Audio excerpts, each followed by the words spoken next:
विनाअनुदानित महाविद्यालयातील शिक्षकांना मागील 18 वर्षांपासून वेतन नाही। यासाठी आतापर्यंत 200च्या वर आंदोलने, धरणे, मोर्चे काढण्यात आले। मुख्यमंत्र्यांनी लेखी व तोंडी आश्वासन देऊन अनुदान देण्यात येणार असल्याचे जाहीर केले, मात्र अनुदानाचा अद्यापही पत्ता नाही। त्यामुळे एकतर शासनाने इच्छामरणाची परवानगी द्यावी, नाहीतर नक्षलामध्ये सहभागी होऊ असा आक्रमक पवित्रा विनाअनुदानित शिक्षकांनी घेतला आहे। जिल्ह्यातील जवळपास 400 शिक्षकांनी यवतमाळ शिक्षणाधिकारी कार्यालयापासून जिल्हाधिकारी कार्यालयावर धडक मोर्चा काढला होता। आम्ही ज्या शाळा कॉलेजला शिकवितो त्याला शासनाने अनुदान द्यावे। 18 वर्षापासून आम्हाला पगार नाही। शासनाच्या आठमोठी धोरणामुळे हे होत आहे। शासनाने आता इच्छा मरणाची परवानगी द्यावी, त्यानंतर आमच्या कुटुंबाची जबाबदारी शासनाची राहील। या उपरही शासन आमची दखल घेत नसेल तर आम्ही टोकाचं पाऊल घेऊ, नक्षलवादी होण्याचा मार्ग स्वीकारू, असे विनाअनुदानित शाळेच्या शिक्षकांनी आंदोलन दरम्यान यवतमाळ येथे म्हटलं आहे। शासनाने 26 फेब्रुवारी 2014 रोजी अध्यादेश काढून मूल्यांकनात पात्र कनिष्ठ महाविद्यालय व उच्च माध्यमिक शाळांना 100% अनुदान देण्याची घोषणा केली होती, ती लागू करण्यात यावी। झालेली आहे, पण आम्ही स्वतःचा हक्काचा पगार पण मिळू शकत नाही आहे आणि एवढं कार्य केल्यानंतरही स्वतःची तर नीट भागू शकत नाही आहे, पण आमच्या मुलांची पण गरजा आम्ही भागू नाही शकत।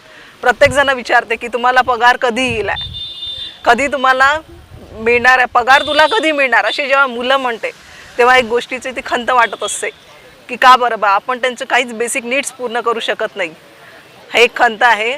आणि आम्ही आता एकच ठरवलेलं आहे मनाशी की अनुदान घेतल्याशिवाय माघार नाही येणार। आता हे शिक्षक मागील 18 वर्षांपासून हे शिक्षक म्हणून वेगवेगळ्या कॉलेजमध्ये ज्ञानदानाचे कार्य करीत आहे, ते सुद्धा विना वेतन करीत आहेत।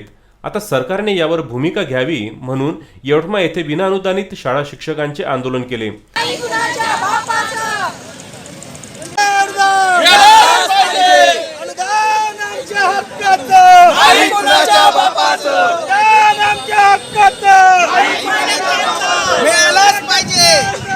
अनेक शिक्षक महाविद्यालय ज्ञान देण्याचे कार्य करून मोलमजुरी करून आपले जीवन जगत आहेत।